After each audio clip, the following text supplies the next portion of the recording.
Hi, good day, everyone. My name is Owolabi Adenio, and I welcome you to today's session of today's live coding session for DevOps.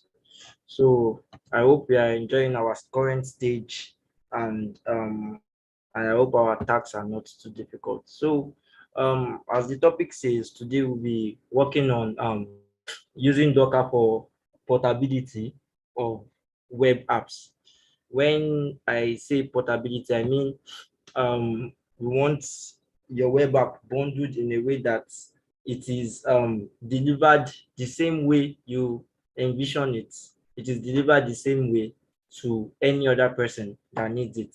So I think I've spoken about Dockers, introduction to Dockers. That should have been the first thing that I did when we were talking about introduction to DevOps, where I introduced Docker as a popular tool that we normally use.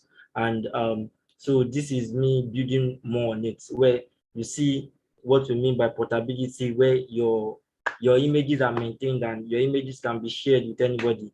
Um, if we all partook in our projects, we would have made use of GitHub repo. Even if you did not partake in a project, at least you must have heard of GitHub. So you know that GitHub repos is the way codes anyway the way the owner of the repository stores the code. That's how anybody that goes to that repository meets it. So if you want to make any change, you have to like request by creating a new branch or forking it out, making your own edit, and then creating a pull request basically.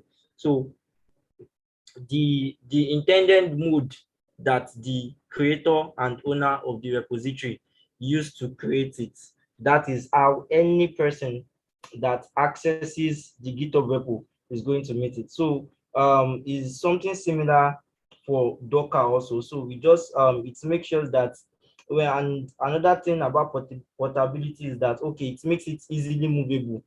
When we mean easily movable, that means sharing it with different people is now easier. And when you are sharing it, there are no changes and there are no breakages that you have to fix when you're sharing it. So to do that, we'll just be working. I'm working with a beer file system. You can see this is the name of the folder. There's nothing, there's no file there. So I'm going to start like from the very root of it. So um it will not be fine.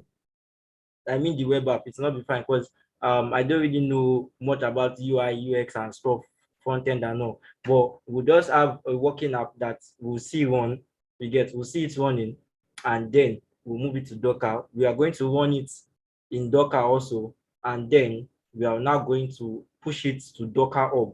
So just like you have GitHub, you get Git is like Git's actions. Docker Hub is just like an hub where you can store, create Docker images and stuff like that. So it's going to get on Docker Hub, and then we are going to like access Docker Hub from from an outsider perspective, sort of. So to not waste much of our time, so let's get into it. So to do this, we'll be working with Flask for Python. So I'm going to create a new terminal now. Mhm. So when working with projects on in Python or working on any project, basically, it is always heavily advised to have a virtual environment, sort of a virtual environment where you have like the files that will be in that virtual environment will be like peculiar to that project. So you get, because we don't want conflicts and stuff. We don't want there are a lot of issues that can occur when you are just using one engine for all of your tasks. For example, updates, different kind of things like that can break a code that you have written. So it is always advised to like create a virtual environment and then work with your virtual environment. So to create a virtual environment, my caps is on. To create a virtual environment on Windows using Python, this is how it is done. VENV, and then the name of the virtual environment. So you can name your virtual environment anything, but the convention is to name it the name of the project that you want to do. So I'm just going to talk Docker. I'm just going to name it Docker Web App. too long even actually. Let me just say Docker app sort of, because that's stress. So this will create a Python environment for us. And I don't know if I've spoken on, okay, that should be for the last cohort where I showed the differences of an environment or stuff. But um, we are waiting for the environment to get created. So after the environment is created, we will activate the environment, and you see the differences from what I'm trying to say, for example. So let's just wait for this to come up. So that's one of the issues of starting from the bare actually, because there are things that might take time, and 1 hour might not be enough, but hopefully we are able to complete it. That's why the app will not be something big, to something basic, simple, so we can move on to Docker, because Docker is actually an heavy app and it takes a lot of toll on my system actually. So I hope our 1 hour will be enough for us to cover what it is that we need. So we're waiting for this to come on. Let me just, okay, we can see that there's a folder here now, the Docker folder. So this is the folder that contains the whole environment of this stuff. There are many conventions of creating an environment. Some people don't recommend creating an environment where the project is, because when you want to deploy the project, for example, or when you want to move your project to, let's say, GitHub and stuff like that, it's probably, it takes, how do I put it now? Let's say it might take a lot of space, for example, because when you start installing modules, installing library, they will be stored in this folder that you just created. They'll be stored in this folder. So it's always better. Some people recommend that your environment is in another structure and then you create your project, but you can work around it. So instead of creating your files in this place, also you create a new folder that will contain your coding file. So our environment has been created. So just to showcase what I mean by an environment being created, this is Python example. So let me import something. Okay, should I import pandas? This should work. I think I have pandas installed on my system. I just want to show you what we mean by environment, because when you install Python on your system, you have a Python environment actually that you can work with and do different stuff. So what we mean by an environment is like creating a sub environment, a sub Python engine that will not have the data that other engines have. So you can see that I'm importing pandas and there's no error. So let's get out of this. And then, so now I'm going to what? I'm going to activate the environment. So the process of activating the environment is to go into the folder where the environment is, go into a folder called scripts,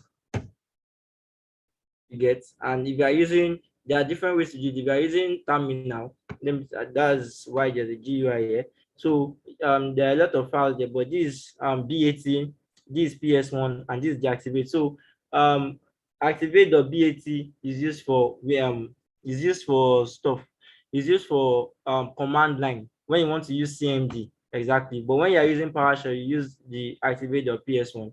So activat.ps1. Okay, so for first timers, when they want to activate this, they will get an error actually, because CMD does not have issue running scripts. If you are doing it with command line, you don't have an issue. But when you want to use it doing PowerShell terminal, you have an issue, because PowerShell does not allow people to run scripts, because scripts are easy ways to get access to hidden part of the system. So PowerShell ensures that you must absolutely trust whatever script it is you want to run. So they have an execution policy that is against running of script. So you have to be able to set your execution policy to what? To unsigned for you to start running script. So for first time users, if you encounter such an error, it's about execution policy. If you just go to Google and search how to turn on execution policy, it's a very easy thing to do. So you can see now that we have a green tag here, Docker app. This means that our environment has been created. To now showcase this, let me do something called Python. You can see now if I try to import pandas, import pandas, you can see that there's an error, no module name, no module name pandas basically. So that's the beauty of it. So you don't have to like, so you can make sure that you separate different parts of whatever it is that you need. It's also a way to make sure that your code base is not lagging by having a lot of modules, and then it will take a while for it to search for the modules that it needs. So I'll get out of this folder. I'm going out of this folder also. You can see that now I'm back in the root folder. So to a way to mitigate the issue that I raised earlier, where I said you can to deploy your code or to move your code to other places, it might be heavy to move this. So what you just have to do is to just create a new folder. I'll name this new folder app. Oh, sorry, I meant to do make that app. So I've created a new folder called app. You don't have to do it with this. You can do it. You can create a folder here anyway. It all works. So I'm going to change into the folder called app.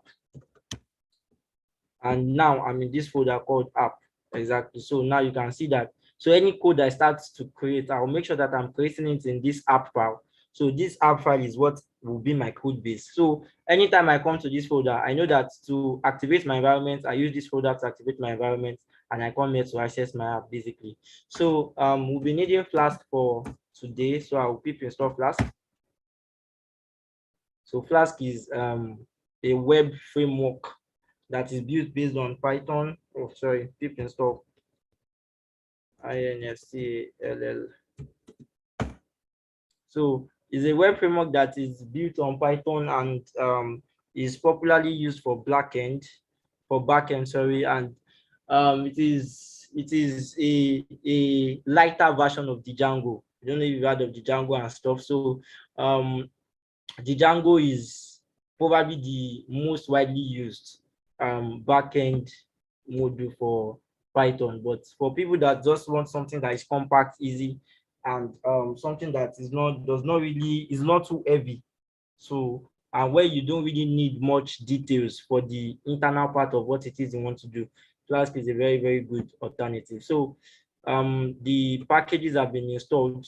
Exactly. So now if I call on Python, yeah, no, it's not your time. So into the app, the first thing I'm going to create is the file, the index.py file. It's not necessarily called index.py, but that's the convention. You either call it main.py or index.py. That's the convention with web stuff, where you say that okay, this should be it does easy to denote. So people that are not there when you're coding, when they get to a repository like that, they're able to have an idea of how your stuff is structured. So for every Flask program, there are many things that you need, but for this our own, for Flask, you always need two things. You need a folder to store your templates.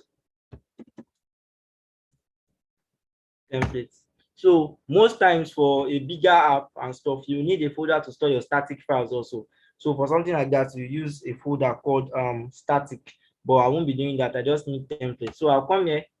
I'm going to import what I need. So from Flask, and so from Flask import. So you might not really know everything you will need for a code at a time. You just import at least the basic ones that you need, and over time. And it's not a necessity. It's not a necessity that you know all of these, the name of all of these modules off head or something. There's a documentation for everything I want to do. You get, so anytime you need something, you just go to documentation and then pick up the name, copy and paste. It's not a crime. So, but because when you know over time, when you are using something over time, you get used to it and you know what it is that you want to import. But so I'm going to import Flask. I know I'm also going to import render templates. So these are the basic things that I know I'm going to need for this task at the moment. I don't know if I'm going to need something else later. If I need it, I will come here and just add it to the imports. So that's the first thing. And then the first thing to do for a Flask app is to register the code as a Flask application, basically. So the way to do that is to just do Flask app name, blah blah. So this is just you registering this double underscore name double underscore is like a keyword in Python that defines the name of the module. So no matter what name you name this file, and that's why I'm not coding index.py here, because we know that in the end you can decide to change the name of the file and stuff. So it's just a keyword for you to access the name of the current module. Module is just an abstract way of saying that the name of the file that is going to be calling, that the name of the file that contains all of this code basically. So we are registering this code and this file as a what? As a Flask app basically. That's what this line here does. And the next thing that we're going to do, that's for example when you want to if you start building apps that, okay, let's say production apps now, you will set a secret key. I won't be doing that now, but these are things that is just like a standard flow of how to use Flask for web development, and there are things that you see over time. But and our own focus is not really the app per se; it's basically Docker. So I won't be wasting much time on that. So at app dot routes. So this is me routing the, because it's just like, just like you going to your web page and saying google.com. So google.com will just take you to the home page basically with that. So that's when you type just the name of the stuff without providing any other endpoints. That is what I'm trying to define here. So I'm routing that, okay, the endpoints, that's when only the name of the host is typed in, the endpoint that I should direct them to is here. And then I'm also going to have a failsafe. So if the person also types home, if the person also types home after the name of the file, then you also route them to this place. So this is just me trying to specify that, okay, this is the home, or this is the home page of this website basically. So I'm going to define the function that defines what happens in the home page, and this is always just a simple function that renders what? It renders return render templates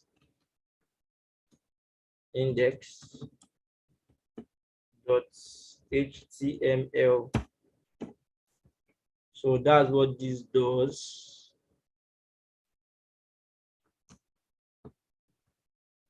Okay, so I would have loved to be doing a switching to cold test, this test, but that would take some of our time, and it will also take a toll on my system. So I'll just be like trying to explain what if I, for example, now run this app where I have defined index return templates without, because you know that I've not created any file called index, it will just return an error that it cannot what find index file. So what render template? Render template is a function that does what? It goes to a folder called templates, and in that folder that is called templates, it will render. What we mean by render is just display the HTML page that you specified. You get, so when that template just looks in this template folder, the name of the HTML file that is specified, it picks it up and then allows your web browser to convert it based on the syntax that you used and the stuff. So I'll come to template here, and I'm creating a file called index.html. Okay, so this is index.html exactly. So this file now is inside the template folder. So I'm going to define the index file. So I'm not, as I've said previously when we were starting, I'm not really much of a Kinikon person, you get. So I won't be doing much here. I will probably look for something that I should have probably looked for something that I will just copy and paste, but let me just do something small. So basically we use edge. Okay, for the edge, let me just title it something. The title is we are playing with Docker. Okay, so that's the head and the title. And after defining the head, we define the body. So this is the body of what it is we want to do. So let me just, so I won't be explaining much of this. These are just tags. If once you go to W3 schools, you see a lot of tags, what you do in HTML, and whatever you write here, the each web browser knows how they render it. So a simple playground app. Okay, so let me just do, okay, let me just refresh actually. Okay, and then just going to put this there. If um if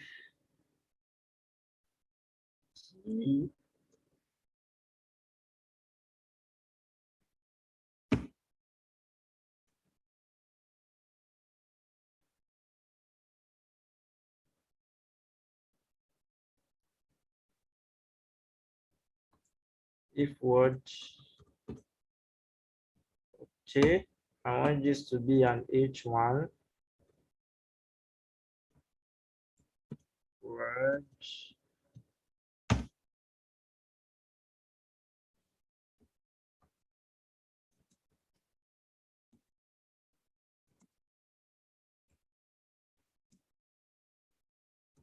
Mm, mm, mm. Okay, so this is just a syntax of using, I'm going to show you, I try to avoid it, but I'm still going to have to do it in the end. I will just show you how this web page will look like without starting the server. So without starting the server, I'll just show you what it looks like, and then, okay, so something like this. If so, okay, I think even Visual Studio Code have been trying to help me. So if word, and then and if, and should they be together? Okay, and if, and then another stuff. So this should be something that probably we should be familiar with a little. This just feel like trying to see a condition. So if there's word, you are going to print out word, and basically that's it. So that's the simple stuff that I'm going to be doing today, because I don't think we have enough time to be writing syntaxes and all. So I'm going to open up, I hope this does not take too much toll on the system. So I'm going to open this web page now without starting the Flask backend. So I want you to see what it would look like on a web page without the Flask backend actually. So I will show you that I'm just navigating to the page now before I switch my screen. Okay. Eh, all right.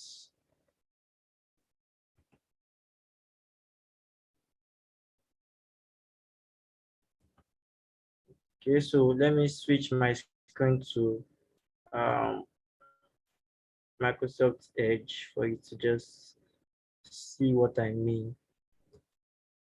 Okay, exactly, sure. So I hope my screen has changed. Now you can see that we're in a new file. You can see that this is what I specified, a simple playground app, if word. This is just showing as text, word, end if, blah, blah, blah. So you can see what I did there, but that's the beauty of backend. So front end is basically you just type in. So there are stuff like this as app, web browsers, sorry, yes, web browsers app. Web browser apps cannot they cannot understand. So there's like a backend. That's basically what they say backend. Backend is the place that that performs those actions that it's now make it understandable to the front end. So this is what this file looks like without starting it with a Flask server. So I'm going to switch back to my I'm going to switch back to my Visual Studio Code now. Exactly. So I'm on the Visual Studio Code. I'm going to save this, and that's all on that for now. So I'm going to come here, and now I'm not going to create a new endpoint. So for anything I'm saying app.route, they are called endpoints in web terminology. Actually, it's just like it's basically terminology of REST API. So REST API is just create endpoints that it's just like you going to each directory in a server basically. So I'm going to create an endpoint. I'm going to call it gen. So what this app will be doing is every time you anytime you go to this gen endpoint, it is going to what? It is going to create a random text. Def gen random. Okay, to do that, I have to import the random module. Gen random. Okay. So it will be too long to create. Okay, should I create a list of text, or let me just get a list of text online? So it will just pick a random text and then display to us. Okay, let me do that quickly.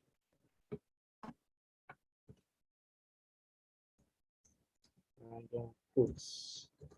So I'm searching for 100 random quotes now.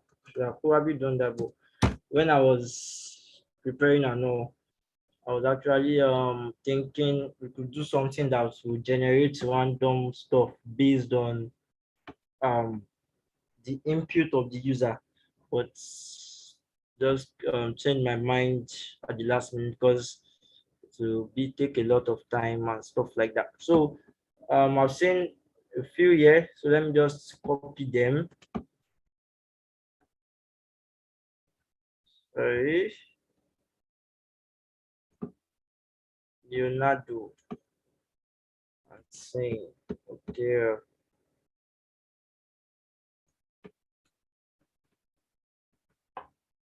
Okay, I'm back here. So let me just have a list. So text is equals to a list. Okay.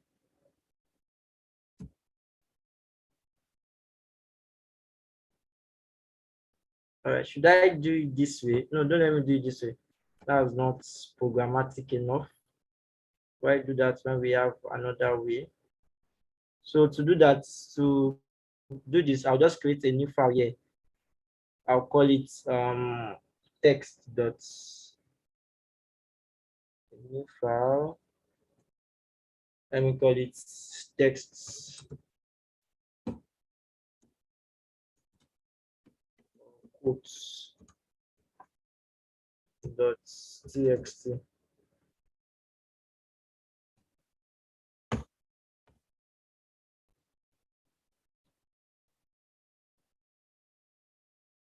Okay, so I'll wait for that to come up.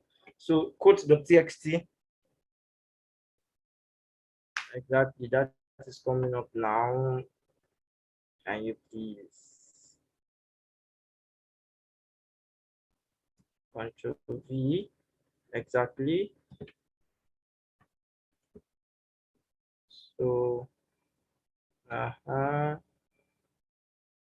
me just copy a little more. So for each time you're refreshing, it won't be ads or this website and their ads. Okay.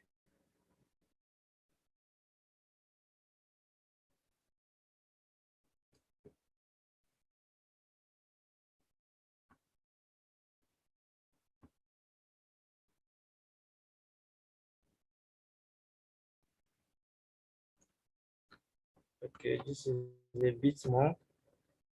So I'll just bring that here up and then Control V. Okay. So that's that on that. Yeah, that's enough for now at least. So I'm going to save this file. Let me just save this file.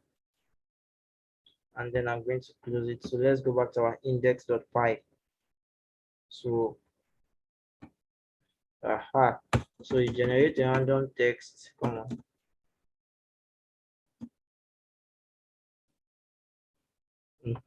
So I'm going to open this with open. So this is me performing file operation. So with open quotes.txt, I'm going to open it in read mode as F.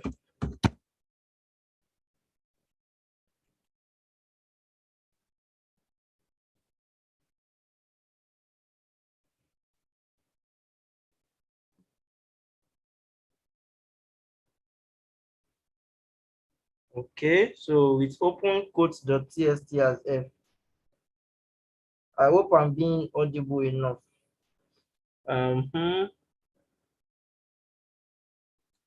Let me see. So what this line is doing, what this line of code here is doing is that it's open this code file and naming the variable that open this file F. So the reason why we're opening it as this because once we go away from this wait block, the file will close automatically. So it won't be taking any much space than it has to. So with open quotes.txt as F, let me say quotes is equals to, since I'm not working with space, f dot read lines. Okay, so we have all our code. So once I'm out of this block like this f file has been closed and I've named a variable called quotes that is basically this. So I'm going to select a random word. So let me say text, or yeah, let me use text is equals to this. I'm just going to use this logic now. While because the reason I'm going to do is because if you remember inside our file, the code.txt file, there are files that exactly you can see this after 4, there's actually a space between 4 and 5. So when read lines is working, read lines will also read this space as lines and then add them to our list. So I don't want us to select, because now there are possibility of we selecting things that are not what, but we selecting the lines that are just empty lines exactly. So I don't want there to be a possibility of we selecting an empty line. So I just want to like make sure that while text is equals to empty, text is equals to random dot choice quotes. Quotes. Okay, there's a u. Exactly. So what this does is that so I just wrote, it's just a simple while loop. So I generated something called text. It is an empty string. So while that text continues to remain an empty string, select a random choice from code. So in the event that this random choice selects an empty string also, then our text will be what? Our text, it will come back here and check this. Since text is still empty, it will also come here and do what? Select another random. But immediately we select something that is not an empty text, you know that we have changed text to that random choice. It comes here and checks text. You see that text is not empty, and then it breaks out of that condition. So that is the logic I'm using there. So we just select an empty, we select a file, we make sure that the file that, so we select a line, we make sure that the line that was selected is not an empty line, and then we return that as text. So we just return render templates. I'm going to also return this index.html. But now there will be a twist. You see that now I will add something called word equals to text. You get. So when we run the home page, When we run the home page, it just render the index.html. So just show us index.html.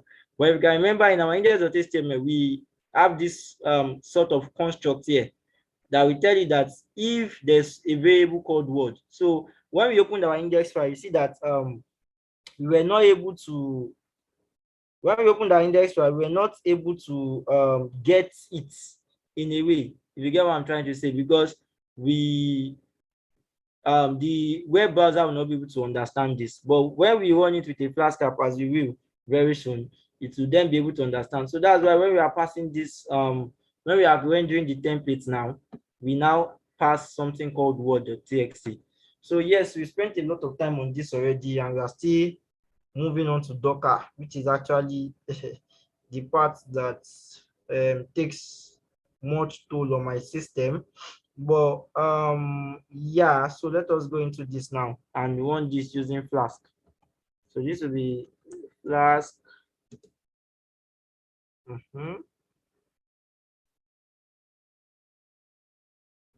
So I'm going to specify the app. So this is just like the general, this is the general keyword for running Flask apps actually.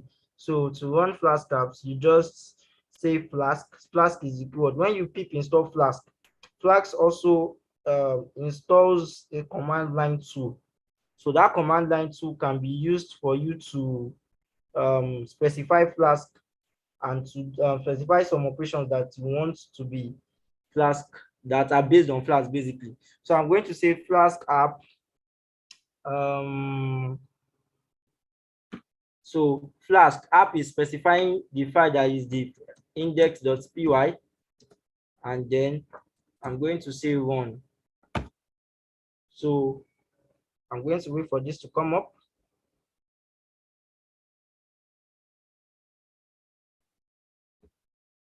Wow, okay, I forgot an E. So where did I go exactly? I forgot an E here. So that's the issue. Save, and then run again.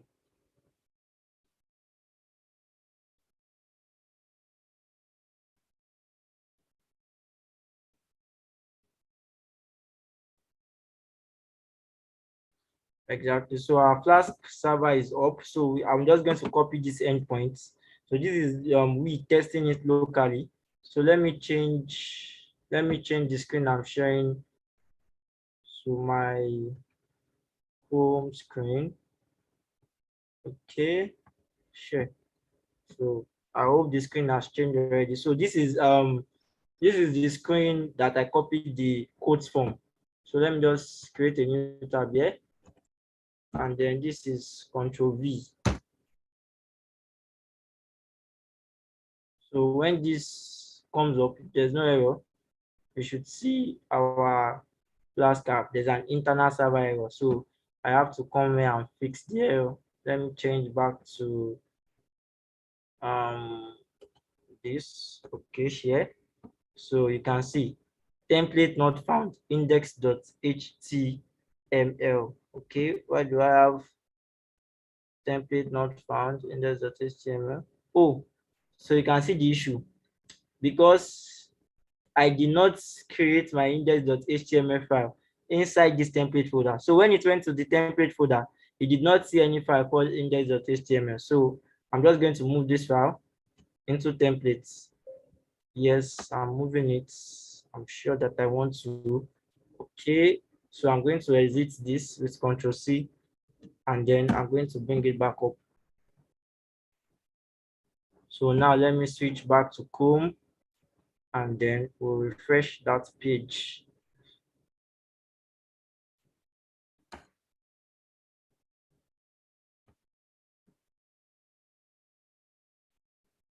Okay, so I hope I'm on Chrome back now. So let me refresh this page. A simple playground app.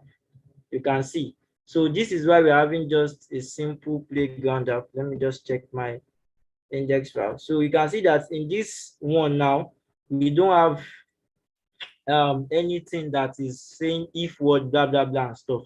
So, and if you can remember, when I routed to home, I just rendered what templates that I just rendered index.html. So now that's why I wanted to work on something that will have like a keyword there. Oh, I can do that. I can do that, but it's not it's not necessary. I forgot that in the first place. So I'm going to, that I created something called gen. So now let me work on gen. So this is what we call endpoint. So when you have, so this is me going to the name of the server only without adding any word. You can see that if I also press home here, just like I specified when I was creating the app, if I also press home, it should also give me the same thing. So if I go and here and then press gen, I want gen. Okay, there's an internal server error. So let us go and then see what our error is. The error is probably from the while loop or the way I created this stuff. Share. Okay. So, oh, okay. So reading this is also another issue.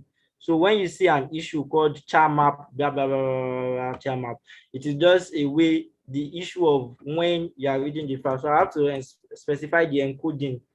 So the encoding is equals to UTF-8. Is a common issue when you're trying to read in files. So when you're trying to read in files, there are some characters that are not understood with the normal default encoding. So, but I don't know why the default encoding is still not UTF-8, because it is UTF-8 encoding is probably the most popular. So it should be the default. So let's just rerun this again, and we shouldn't get to see this error. So I'm going to switch my screen back to my home page. Continue share. So our app is running already. Let me just go back to my home page. And now, if I click on gen again, Word. Okay. So it is showing me Word, but it is not returning the words that it is meant to. Okay, so let me come back here and then see what the issue is. Index.html. In Word. Okay.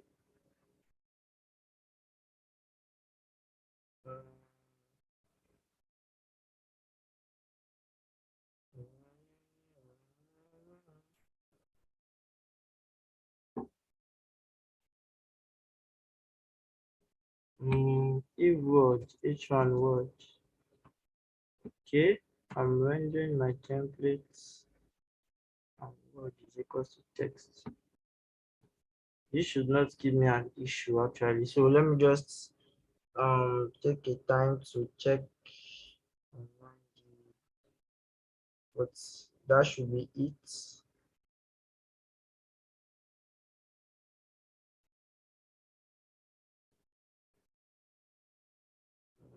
I'm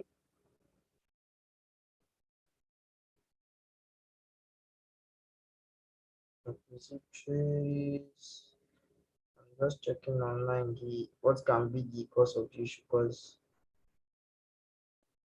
Adi, we can't see your VS Code, just your prompt browser. Oh, I see. Sorry for that. Okay. So please, can you see the VS Code now? Yes, we can. Okay. So I'm just still checking online to see if there's an issue with what I did do, but I'm not seeing an issue here.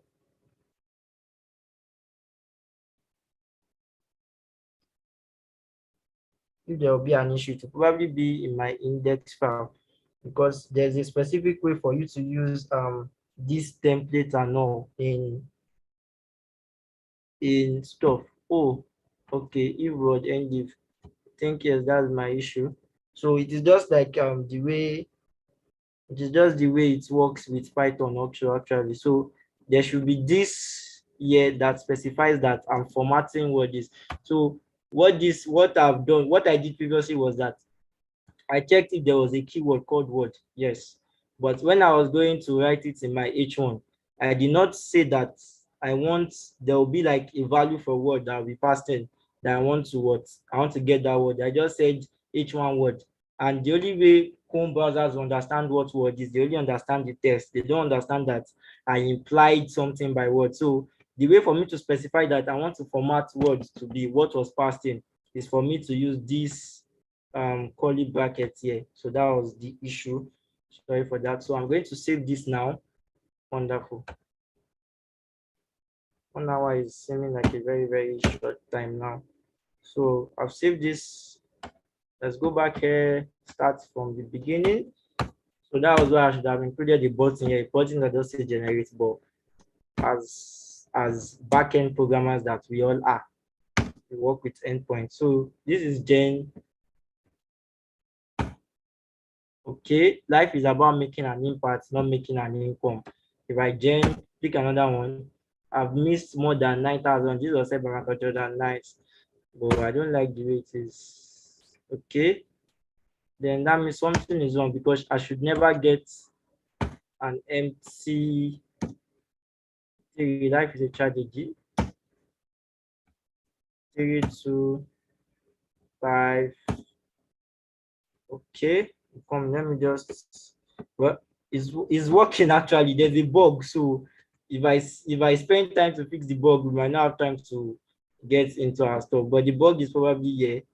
It is still selecting empty lines. That is why we are getting some of them that are not working sort of. But that's by the way. That's by the way. No need for me to go into all that. But the first thing that we wanted to do is to make sure that we have an app that is working basically. So that's that on that. So going to Docker and portability, you guys, anybody can pick this up at any time and then work on something that can just fix the bug, or I can just post it on my GitHub repo after finishing the bug. So to work on portability, I need to create a Docker file. If you guys can remember correctly, the last time I also created a Docker file that I created the Docker file to spin up a Python environment. I also created the Docker file to um, I also created the Docker file to spin up an Ubuntu environment, if I remember correctly. So this is Docker file. Aha. So in Docker file, I won't really go into much of the details because I did this. If you don't remember, I can just check the first live coding session that we had for this cohorts. It's something that we should see there. So I'll just be breezing through this because our time is fast spent already. So from Python, I'm going to specify 3.9. So this might cause our code to break, but I highly doubt it because on my system I have a 3.10. I don't know if there are changes that cause compatibility issues between Flask of 3. This and that. And also I'm going to do this. This is another issue. This is another reason of creating a batch environment exactly of your stuff, because when you want to specify your requirements .txt. You can use any TXT file for this, but we all just like to use requirements.txt. So when you say pfreeze, you really make sure that the requirements that will be in pfreeze are just the one that you need. But if you're using one code base for everything, once you do pfreeze, every module that you have installed, even the ones that are not related to the current project, will be added to requirements.txt. So if I open up requirements.txt, you just see that it is only what we installed for this project, that is for the Flask, that is inside it. So back to my Docker file. Exactly. So I'm setting the base image work that as we use it is we're going to create a work that called code that's inside there. I'm going to copy my requirements.txt.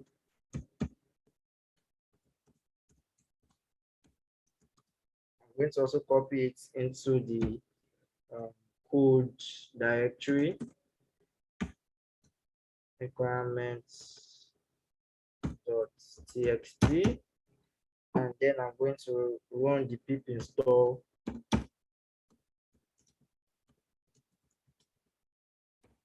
pip install no cache there. I think I explained this to the last time. So the way this stuff works is that it makes sure that it helps us to allow our image to not be heavy, in the sense that, so when you are, in the sense that when you, okay, let's say for example, we did not test this app before we created the image, and then we saw that we wanted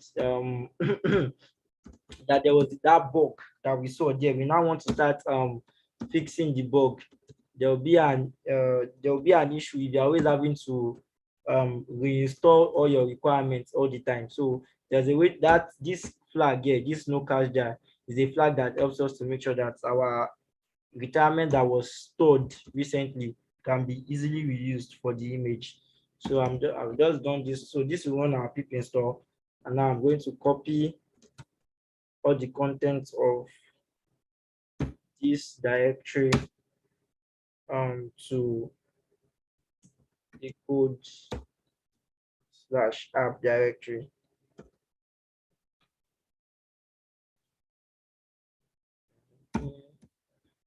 I don't even need an app direction code. This is okay actually. Dot code. So so I'm going to specify that I want a CMD, and for that CMD, I'm just going to run this code there.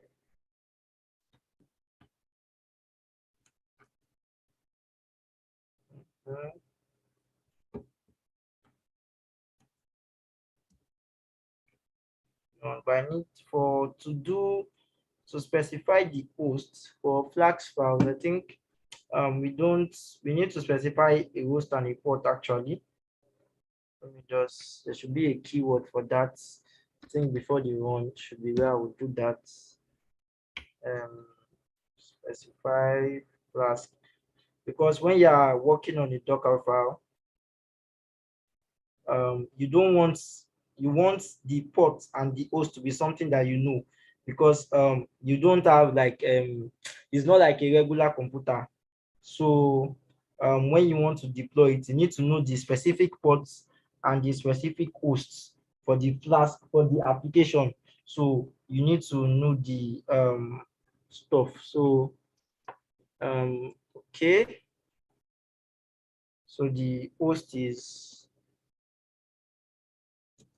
for the host, I'm going to specify the 0.00 stuff to any place. So when we are using, because it is our own image, so we are going to just specify 4 zeros. Actually 4 zeros is what we use to 4 zeros is what we use to specify that we want it to be open to any port actually, in the sense that, so these are like terminologies of networking and stuff, but we don't want, for example now, on our system, when you see that it specifies that this is the host that is listening to it. So on this host, if you go to port 5000, you will get to this exactly, but we don't want it to be on a specific host. Let me just use that word. We don't want it to be on a specific listening host on the image. We want it to be able to, as long as any port is open to listen, they can be able to listen to it. And then we also want to specify the ports. I'm going to specify port 80. Okay, so to just check if that works correctly, I'm just going to copy this here, and I'm going to paste it here. So I won't be having issues fixing the Docker file and stuff. So let me just do this here and see. Okay, no command H. Okay, let me see.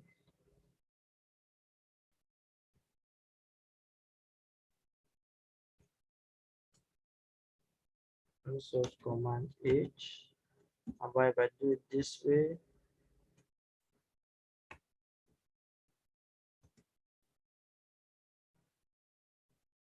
okay, just to give me the same time, just okay, yeah, this is working now. So no, cancel this. So you can see that even when we are trying to deploy it now, there's a firewall issue and stuff.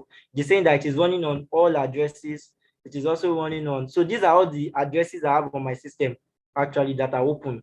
So specifying 00040 is telling us that, okay, as long as there's any address that is accessible in that environment, it can be listened to. So I'm listening on port 80 now. So I've confirmed that that is working. So I'm basically done with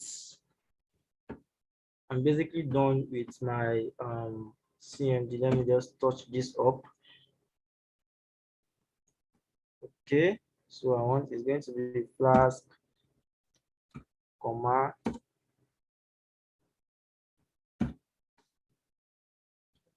This is just me specifying the way where there should be space and where there won't be space.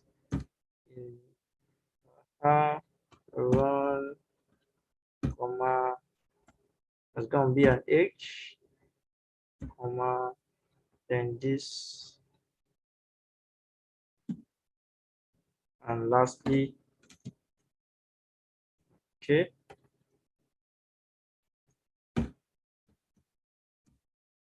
There's going to be 18. So with this, we are done with our Docker file, and we are now able to work with this. So to just ensure that my Docker is working, I'm just going to press Docker. If I see a list of options, blah, blah, blah, blah, blah, then I know that my Docker CLI is active, and then I'm ready to go. So I'll be using the keywords.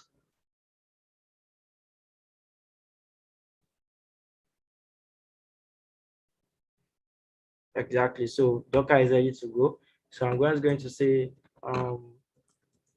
Docker build. These are keywords that I spoke of the last time that we were working with Docker. And in this stage, if you guys have think, is it for this stage or the previous stage? I think it was the previous stage or this one. I think it will be this stage actually, where you guys yes, exactly. You go to a website. So these are keywords and stuff that you also see, and there's like a full documentation that there's a full documentation that also works with this. So because I want to push it to Docker Hub, that's why I'm specifying this. Oh, Adenio. Actually, there's no need for me to just there will be no need for me to specify, because this is actually my username for Docker. I'll show it to you when I open Docker desktop. But that's actually my username. So you create an account with Docker, just like, okay, if you go to GitHub, you create an account, you have your username for your account. So you get, so anytime you are building an image, and when you are building an image, you give it a tag already. When you give it a tag already, so that tag is what you use, is what Docker automatically recognizes that this tag is for this repository in that because like for every username you have on Docker, it's like a repository already. So when you create a repository on Docker, you can have the name. So you just first start with your username, you get, and then the repository name that you want to have. So I don't have any repository name. I'll just tag this the name of the image actually. So the name of the image is, let's call it the Docker app image. Let's call it Flask Docker image. Exactly. So this will build this with this Docker file. Is one already. So probably you guys should just give me Docker build one argument. Let's see.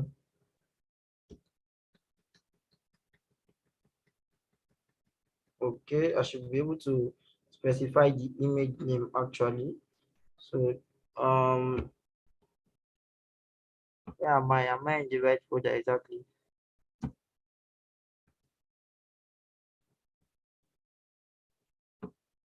Docker build. Exactly. So I'm meant to specify that you build it from this folder that I'm in. Okay. So it's going to build it from this folder using this Docker file. So it's going to build it using this Docker file, and then so I'm just copying everything that is there into code.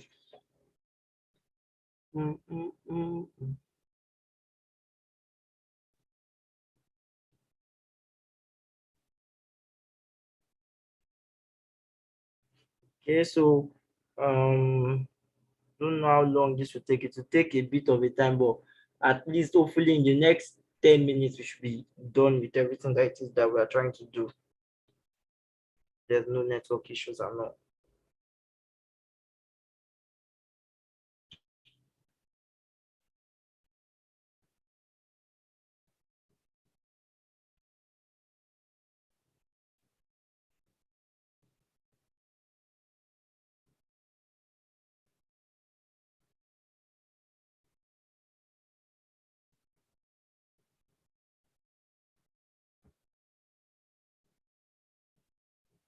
Okay, go to compute. That's requirements. Oh, I have a mistake in what I did. So you can see that when I was storing this file, I did not store it. Let me just rename it and add the E. Requirements and EN. Okay, so now um, let's do this again.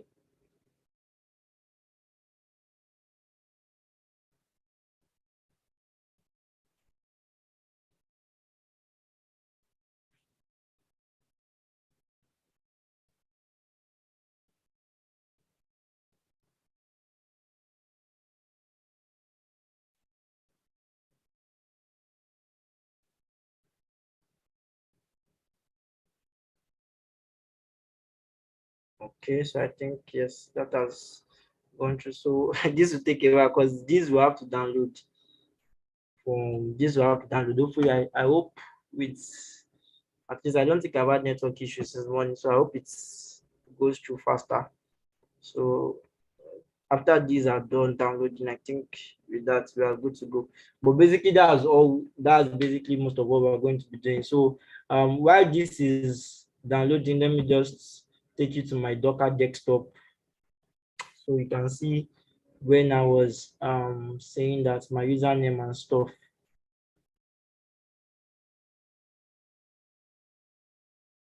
Wonderful. That's another.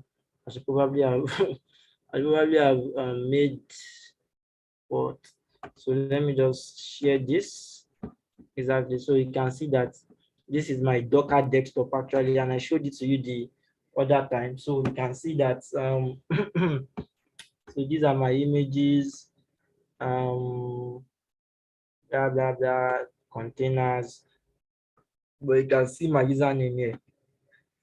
So that is why when I was tagging it, you see, I tagged it with my name. If I come to these other images that I have here, because I was not ready to push them to I was not ready to push them any any hub per se or any repository, but you can see that user services slash deactivate. So this is just be like I've not pushed any of these, they're actually on local. But if you come to something called remote repositories here, see in my OADNA on remote repositories, anything that you see here should have OADNA in front of it exactly. So you can see now these are things that I worked on 6 months ago actually. So OADNA, so these are stuff images that I created, and I did not create them with this system actually, and I did not even use my local system when I was creating them. So with this now, this image that I created that 6 months ago, if I click on this pool, if I click on this pool, you can see that it has version 1, version 2, the latest version, blah, blah, blah. If I click on this pool and click on pool, it is exactly the way I bundled the image. That means the Docker file that I wrote that copied all of those files that I created there. It is exactly the way those files are in this image. That's why it will be on my local system also. So you can see that even over the time and stuff, now I don't have to like start copying files one by one. I don't have to download the zip file and stuff. With just that image, I have ported that code. So that code that I wrote there, I don't write it on this my local system. I probably wrote it on probably wrote it on a coding platform then, but I've been able to port that code to this place just by picking the image that I have. And you can see that I can also decide the version that I want to I can also define the version that I want to. So when I was saying the /t, if I had added a semicolon and then put a number or anything there, that will be regarded as the version of that image. So with that, I've been able to bundle all of my code into just that image, and then it has become what portable. So in any case somebody needs that code or something, anybody, because I did not make them private, they were all public. So anybody can just come to this my repository and just pull that code basically, just like the way we do it on GitHub and all. So imagine a case where multiple people are working on it, or maybe I did something that many people want to use or something like that. You just come to Docker Hub and you have it like exactly the same way. So once you even push the image and run that image, the way it was running on my system is how it will also run on your system. Because let's say I'm using a Windows now, anyone that uses Linux to pull this image will also be able to run this exactly without having issue of the operating system was different. Or anyone that has Python that is not 3.9, that has Python that is like 3.7, 3.8, or let's say by the time they need it is already Python 3.15, they will not have that issue of okay portability and stuff, because everything that is needed for this thing to work has been bundled together to make it what portable. So that is that on that. So I'm just going to wait for this to come on. So I also share my Chrome and let us navigate to Docker Hub on Chrome. I hope I'm not logged into Docker Hub on Chrome though. So new share. So let's go to Chrome, share this on Chrome. So this is we. Okay. So if I just create a new tab and go to, let me just click for Docker Hub, just like the way you go to GitHub and stuff. I'm just going to search for it.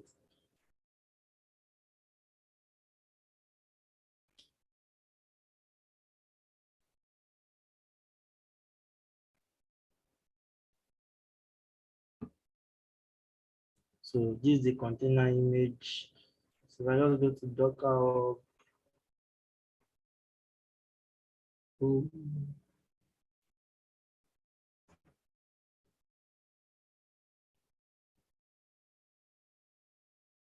I hope I'm not logging. I just want us to see that anyone can get it just by searching for my name, sort of, and then all the images, any image at all, just like the way we work with GitHub actually, it's public and is exactly the same thing. So you don't have issue of this code and stuff. So you have a web app that is portable, that is bundled and is portable. So with this now, you just need to find a suitable container that can run that image and you're good to go.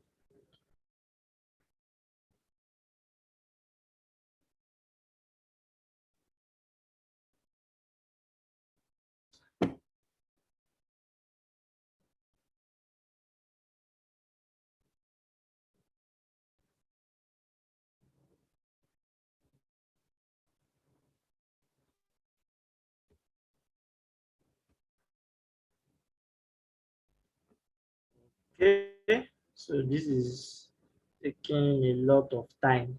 I don't know why, but hopefully I'm just waiting for the images to download. A few minutes.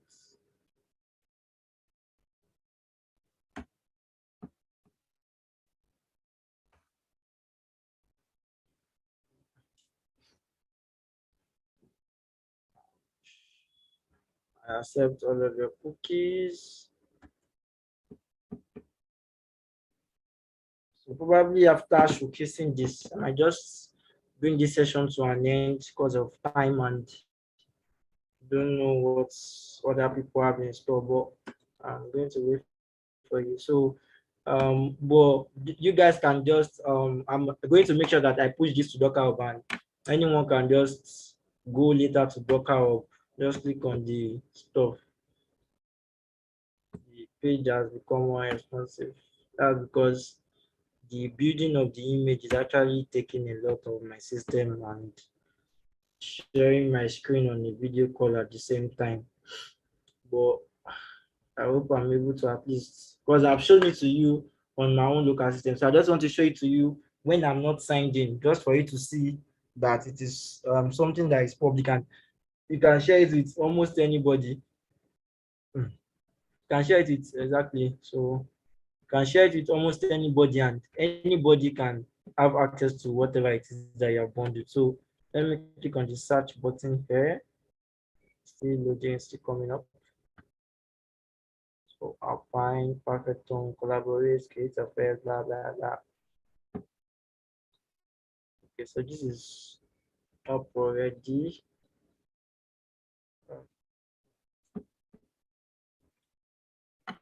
This is, let me just start with my username. So who are they?